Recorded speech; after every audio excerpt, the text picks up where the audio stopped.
Hey, what's going on, guys? My name is Brandon. I am the videographer here at Margle Media. Today we'll be going over the Oscar nominations for Best Cinematography. First, we have The Brutalist, directed by Brady Corbet. It was shot 95% on VistaVision. VistaVision shoots more like a medium format still camera, and the fact that the film is pulled horizontally rather than vertically. This allows for just a larger format and doubles the resolution compared to Super 35. So Crowley opted to use rectilinear lenses. This flattens a lot of the wide angle shots. This is especially important in just shooting the architecture of the film. The cinematography emphasizes these imposing monumental spaces, often framing characters within the cold, hard lines of their surroundings. This really reinforces the feeling of confinement, isolation, and just the dehumanization aspects of both architecture and society, with the spaces seeming to trap or constrain the characters. I'd give The Brutalist 8.5 out of 10. Dune Part 2,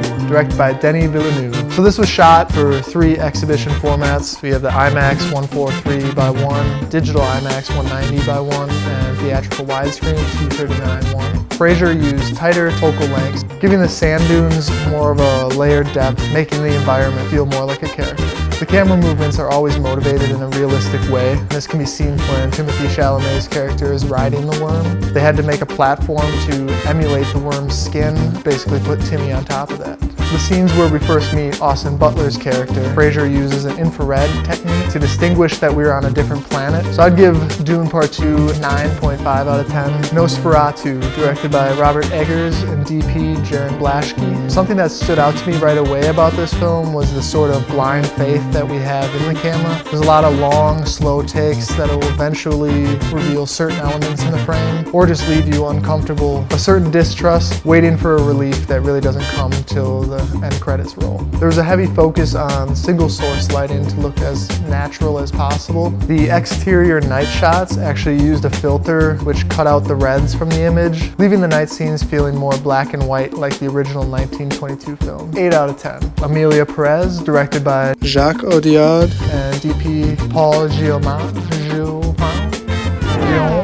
DP Paul Guillaume. So they use a lot of operatic stage lighting in this. I noticed this a lot with certain musicals that have come out recently, such as La La Land. There's a scene where they go from like a packed bar space to an isolated 2-shot, kind of giving this feeling of transcending reality, going from external to internal. There's lots of Steadicam moving single takes, and this is actually really impressive with how much prep work goes into choreographing not only the actor's movement, but the camera movement. Probably a 6.5 out of 10. So our last film on this list is Maria by Pablo Larraín, DP Ed Lachman. The shadows cast in certain scenes are almost oppressive, intensifying the emotional weight of the narrative. Maria's internal struggles and sense of being trapped or hidden beneath societal expectations. The use of negative space around her heightens the sense that she is distanced from the world, drawing attention to her vulnerability and making her presence more pronounced and central to the narrative.